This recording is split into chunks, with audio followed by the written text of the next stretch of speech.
Sejam bem-vindos, então, hoje à nossa aula de resolução de exercícios, né?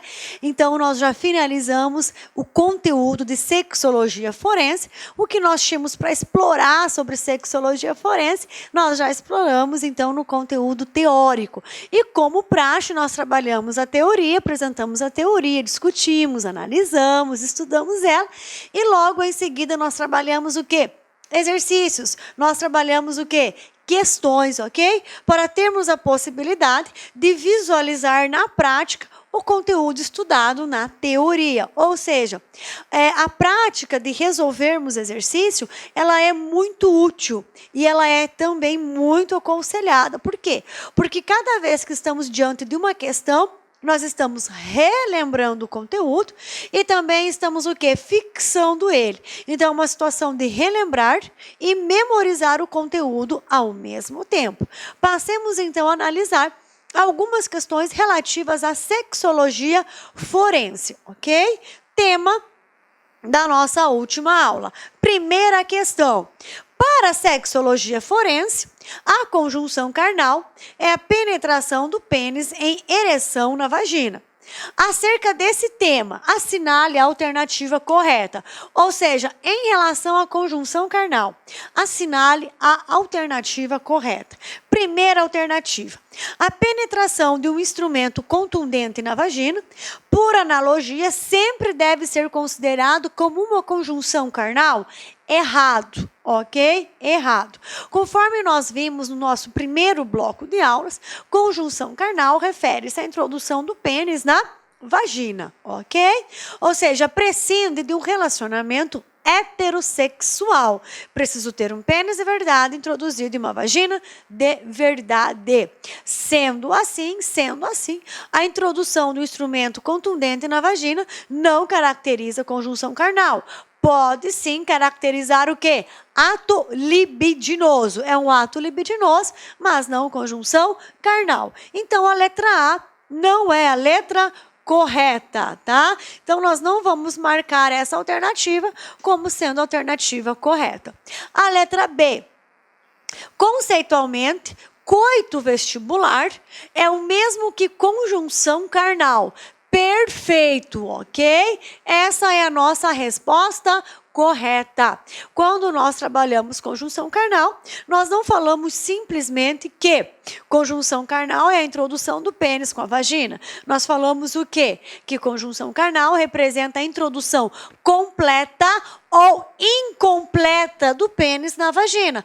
Com ou sem ejaculação, com ou não, com ou não, rompimento do ímen, ok? Então, o que representa o coito vestibular? O coito vestibular nada mais é que a introdução incompleta do pênis na vagina. Sendo assim, representa o quê? A conjunção carnal. Então, conceitualmente, coito vestibular é o mesmo que conjunção carnal? Perfeito, ok? Porque conjunção carnal é a introdução do pênis na vagina de maneira completa ou incompleta. Eis a alternativa correta, a letra B. Mas vejamos ainda as demais alternativas. Na demonstração pericial de apuração dos crimes contra os costumes, a utilização de métodos de higiene e a troca das vestes de uma suposta vítima são prejudiciais à finalidade da perícia, uma vez que podem fazer desaparecer sinais ou evidências que auxiliaram na interpretação do fato? Falso, ok? Então, a higiene pessoal pós o ato sexual, ou mesmo a troca de vestimenta, não prejudica o quê? A colheita de vestígios, não prejudica o exame de corpo de delito. Ainda assim é possível constatar, confirmar se houve ou não conjunção carnal, tá? Próxima alternativa, qual é a informação que ela traz para nós? São elementos constitutivos do crime de estupro. A ação de constranger, ok. A conjunção carnal, ok. A violência ou grave ameaça, sim. E o dolo, perfeito, tá? Desse modo, pode-se concluir que somente a mulher pode ser vítima desse crime? Eis o erro da questão, ok? Não. Pode ser vítima deste crime tanto homem quanto mulher. Essa é uma questão de 2015. Então, é uma questão para ser analisada. É uma questão para ser respondida já frente à alteração do dispositivo do artigo 213 do Código Penal. Então, diante disso, nós vimos no primeiro bloco desse crime, quando falamos de estupro, que sujeito ativo do estupro, homem ou mulher. Sujeito passivo do estupro, vítima de estupro, tanto homem quanto mulher. Eis o que torna essa questão errada. Eis o que torna essa questão falsa. Letra E. No exame pericial, são sinais de certeza de uma conjunção carnal recente. Vamos ver. A rotura imenal? Sim. Presença de espermatozoide na vagina? Sim. Gravidez? Não. Eis também o que torna essa letra E errada. E de errada. Por quê? Porque a gravidez não é sinal representativo de conjunção carnal recente. Gravidez não é sinal representativo de conjunção carnal recente. Por quê? Porque entre os sinais da gravidez, sinais de presunção, sinais de probabilidade, sinais de certeza, eles demoram o quê? De 4 a 5, 6 semanas para aparecerem no organismo feminino, ok? Então, há mulheres que vão ter os sinais, os primeiros sinais de presunção de gravidez depois de 5, 6, 7 semanas, o quê? Do ato sexual, ok? Então, gravidez não é sinal representativo de uma conjunção carnal recente. Então, nós permanecemos com a letra B. Então, esta questão tem como alternativa correta a letra B. Segunda questão. Pois bem, essa segunda questão, ela vem trabalhando o quê? Ela vem trabalhando as situações de anomalias sexuais. Lembram que nós vimos alguns comportamentos tidos pela medicina legal como anômalos referente à sexualidade humana. Diante disso, o que as questões de concurso exigem de nós? Elas exigem que nós, candidatos, que vocês, candidatos, tenham em mente o quê?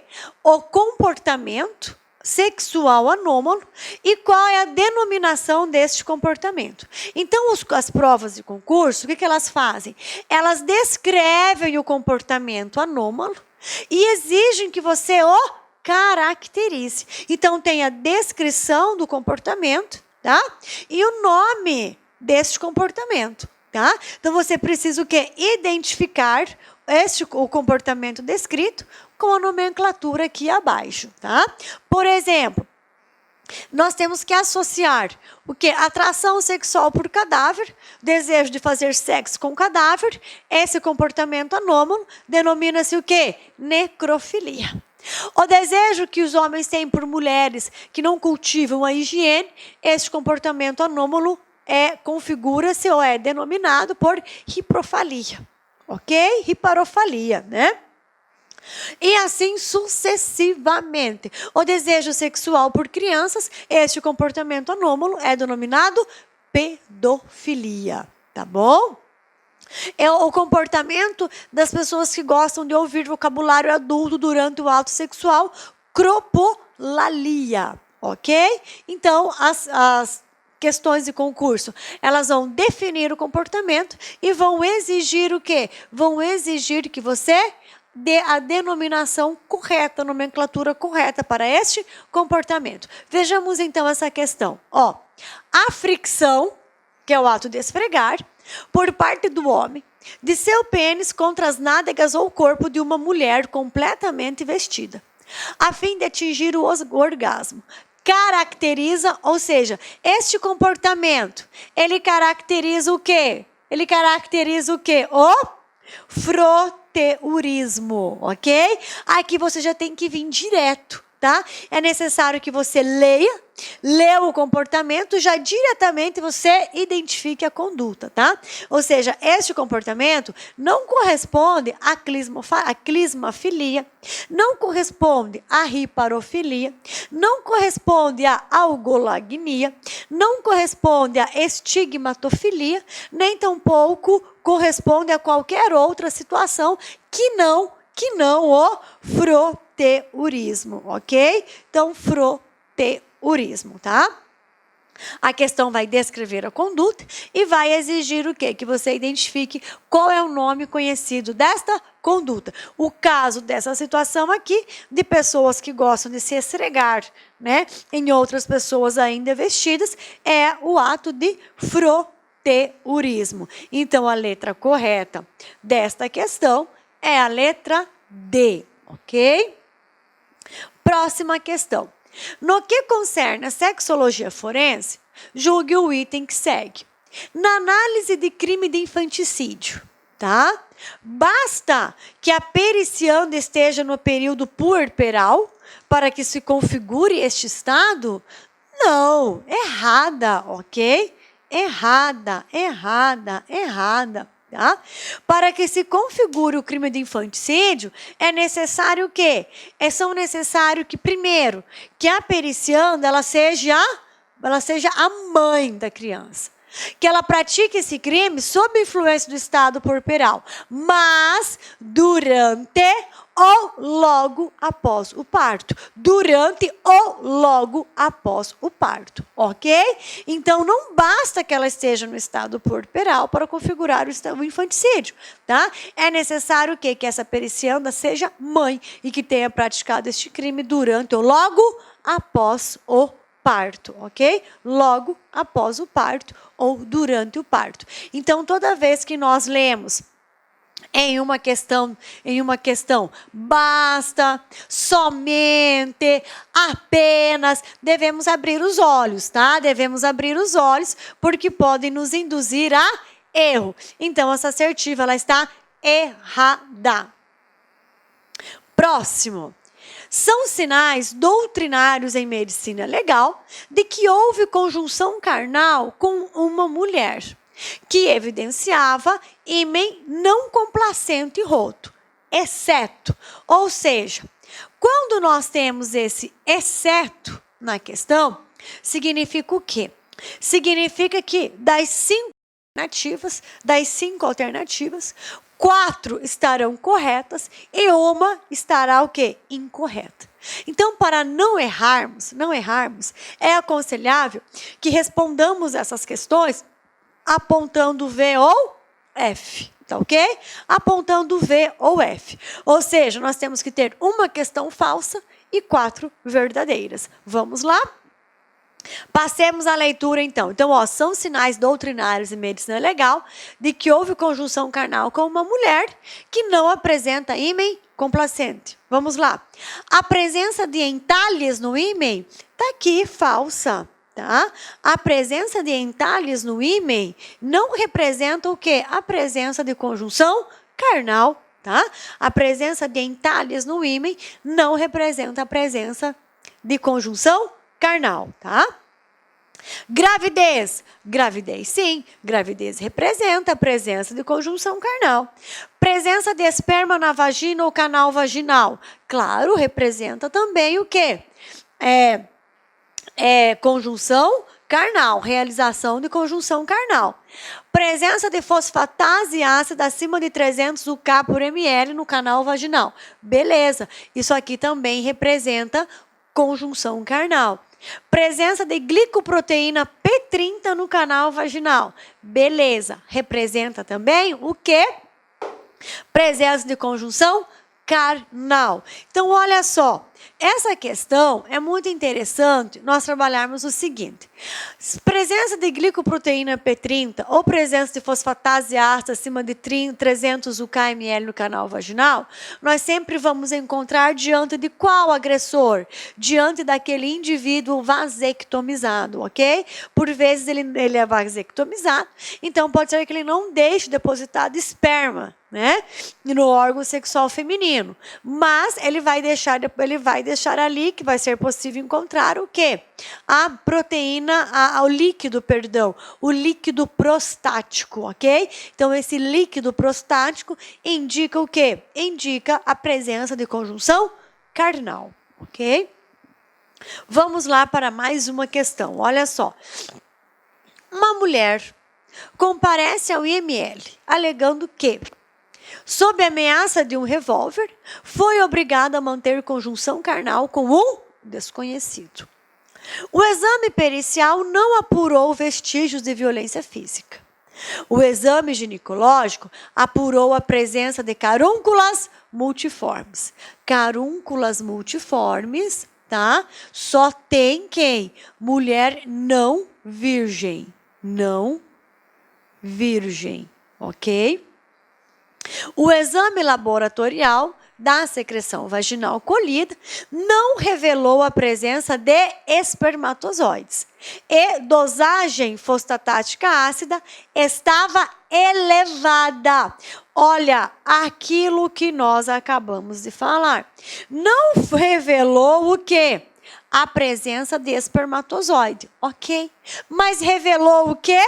Revelou uma dosagem de fosfatase ácida prostática, faltou esse nominho aqui, prostática, tá? Que estava elevada. Mulher não tem próstata, tá? Então, lógico que essa dosagem fosfatase ácida, né, prostática, é de um homem. Então, diante disso, no enunciado, nós já temos a resposta, tá? Primeiro, mulher não virgem, tá? Então, primeira situação, ela não é mais virgem, porque apresenta as carúnculas multiformes. E segundo, encontrou-se o quê? Líquido de fosfatase ácida, tá? Encontrou líquido prostático, tá? Se encontrou o líquido prostático, nós temos o quê? Que houve sim a conjunção carnal. A análise do caso apresentado permite concluir que, vamos lá? Letra A. Agora vamos ver. Vamos lá. Letra A. A periciada não é virgem e houve conjunção carnal recente, comprovada pela dosagem fosfatase ácida na secreção vaginal. Perfeito. Perfeito. Ok? Essa questão aqui, ela foi considerada anulada. Vocês sabem por quê? Porque faltou isso aqui, ó. Prostática. Ok? Mas faltar esse prostática aqui não nos inibe, tá? Não nos impede de apontarmos essa questão como questão correta. E eu fiz questão de trazer este exercício, porque ele é o quê? Ele chama atenção para essa situação do agressor vasectomizado, ok? Então, a letra correta é a letra A. Ela não é virgem e houve sim conjunção carnal recente pela elevada o quê? Dosagem da fosfatase ácida prostática na secreção vaginal. B. A pericianda apresenta vestígios de conjunção carnal recente pela presença de carúnculas multiformes. Não, tá? As carúnculas multiformes, elas estão presentes o quê? Numa mulher não virgem, tá? Mas elas não representam uma situação de conjunção carnal recente. A periciada é virgem pela ausência de rotura imenal e de espermatozoides na secreção vaginal. Falso, tá? Ela não é virgem porque ela apresenta carúnculas multiformes, tá? Próximo, né? Vamos ver a letra D. O que está errado na letra D? A periciada não é virgem, mas não é possível determinar se houve a conjunção carnal recente. Ela não é virgem, ok, mas está errada por quê? Porque é sim possível verificar da dose, em razão da elevada dosagem o quê? De fosfatase ácida prostática. Então, está errado. Letra E. A presença de carúnculas imenais é incompatível com a dosagem fosfatase ácida. Errada, por quê? Porque não há nenhuma necessidade de probabilidade, de proporcionalidade. Não há nenhuma necessidade de proporcionalidade entre as carúnculas imenais e a dosagem de fosfatase ácida. Então, nós ficamos, então, com a letra A em relação a essa questão, ok? Sendo assim, galerinha, nós finalizamos então o nosso conteúdo referente à medicina legal, sexologia forense, ok? Sexologia forense foi o último do nosso conteúdo estudado neste curso de medicina legal, tá? Nós trabalhamos o quê? Nós trabalhamos então documentos médico-legais e quesitos. Trabalhamos perito e perícia. Trabalhamos traumatologia forense. Trabalhamos tanatologia forense e agora sexologia forense. Sendo assim, finalizamos então o nosso curso de medicina legal. Quero falar para vocês que foi um prazer estar com vocês. Foi uma satisfação muito grande gravar essas aulas, já imaginando que vocês estão aí do outro lado da telinha acompanhando e absorvendo todo este conhecimento, ok? Foi preparado para vocês e será disponibilizado para vocês a seguinte situação. Eu elaborei em relação a cada tema. Por exemplo, sexologia forense. Tem um bloco de aulas denominado esquema e questões. Ou seja, todo o conteúdo de sexologia forense estará disponibilizado para vocês mediante um esquema. Tá? E mais questões ainda que nós trabalhamos, que nós abordamos referente ao tema. Tanatologia, mesma coisa, vai ter um bloco de aulas. Tanatologia forense, esquema e mais questões. Onde eu venho, apresento tanatologia forense de maneira só esquematizada, somente para relembrar vocês, e trabalho mais de 5 a 7 questões em relação à tanatologia forense. Traumatologia, mesma coisa. Documentos médico-legais, perícia, perito, quesitos, a mesma coisa. Ou seja, significa que cada conteúdo que foi aqui trabalhado vai ter um bloco de aulas disponível para vocês, como se fosse uma revisão daquele conteúdo, ok? Como se fosse uma revisão daquele conteúdo. Isso é um plus que eu estou fazendo, que eu estou trazendo para vocês, para nós definitivamente fixarmos a compreensão deste conteúdo e termos a oportunidade de explorar mais questões referentes ao tema, além das questões exploradas no final de cada aula, ok? Então, esse esquema e questões é aquele conteúdo assim para você folhear na noite anterior da prova. A noite que antecede a prova, você vai para esse esquema e questões. Por quê? Porque aí você vai olhar para aquele esquema e questões e vai saber que, referente a documento médico legal e quesito, você tem que ter em mente aqueles tópicos ali. Referente à sexologia, tem que ter em mente aqueles assuntos ali, ok? Então, fique esperando, tá? Possivelmente em breve, muito breve, já será disponibilizado para vocês cada conteúdo, esquema e questões, ok? É um bloco de aula referente a cada tema aqui tratado, certo? No mais, eu peço que vocês gentilmente avaliem a nossa aula, porque a sua avaliação ela é de extrema importância. Por quê? Porque eu tenho uma enorme satisfação em estar aqui dividindo conhecimento com vocês, compartilhando de assuntos jurídicos junto com vocês. E eu quero que vocês também tenham essa satisfação, mas vocês somente terão essa satisfação se eu conseguir alcançá-los com a minha didática, se eu conseguir alcançá-los com o meu vocabulário. Então, se tiver algo que esteja impedindo de você ter essa satisfação com as minhas aulas, eu peço gentilmente que você encaminhe um e-mail, que você nos comunique, para que possamos o quê? Nos adequar às necessidades de vocês. E assim termos um curso com qualidade de excelência.